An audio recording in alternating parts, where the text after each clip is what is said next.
With pornography being one of the largest leaders in leading men away from God, I think it would be helpful to know how to overcome that addiction according to God's direct word. So today, I will be pulling 3 verses from the Bible that I find particularly helpful when dealing with this problem. So I hope you personally learn something or send this to someone dealing with pornography if it doesn't affect you personally. Anyways, verse number 1 comes from 1 Corinthians 6:18. It says, "Flee immorality. Every other sin that a person commits is outside the body, but the immoral person sins against his own body." Now we could just cut off the verse right after immorality, leaving us with just 2 words, flee immorality. I think this gives us the perfect example of the mindset we should have to be able to deal with this sin, especially sin that only affects us and not others. That is to flee. Flee means run, evade, and get away from at every measure. Flee does not mean fight, challenge, or try to be better than. It doesn't mean get as close to the line as possible without crossing it, but it does mean get as far away from sin and as close to God as possible. This verse overall is clear, concise, and gives us the best example of how to get over our past lives of sin. My second verse goes hand in hand with the first, but it's much more focused on the actions and steps to overcome pornography in comparison to the mindset you should have. That verse is Matthew 5:29 through 30. "If your right eye makes you stumble, tear it out and throw it from you.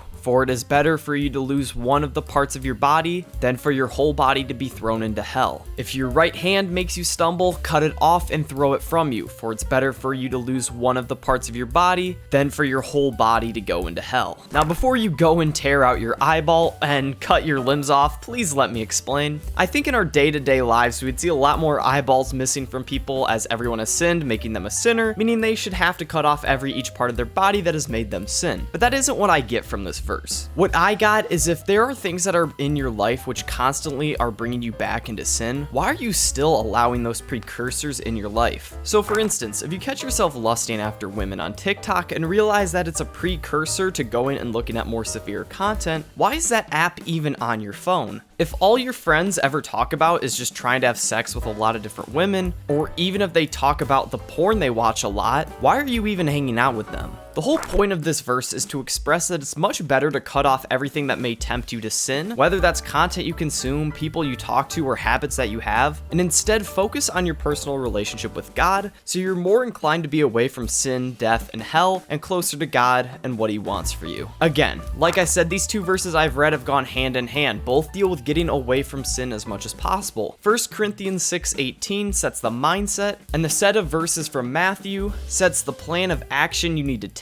If you get anything from this video, flee sin both in your mind and also in your actions. But anyways, let's move on to the third and final verse. It comes from Galatians 5:17. "For the flesh sets its desire against the spirit, and the spirit against the flesh. For these are in opposition to one another, so that you may not do the things that you please." This verse isn't necessarily a teaching point, but a helpful note. We already know that the best way of overcoming addiction is to get as far away from it as possible, and the way of doing that is getting closer and closer in our relationship with God. Galatians 5:17 just states that the Holy Spirit and fleshly desires, also known as sinful desires, are always in opposition to each other. That being said, if there is something inside of you that wants to be done with pornography and is sick and tired of being sick and tired, that is a sign of having the Spirit of God. Because wanting to consume porn is a flesh desire, something has to be in opposition to that. And as it states in Galatians 5:17, the Spirit is always in opposition with the flesh. So overall, pretty simple. Flee sin, get close to God, and remember that He is your friend and not your enemy. Feel free to check out another video on my channel on your screen right now and send this video to someone who may need it.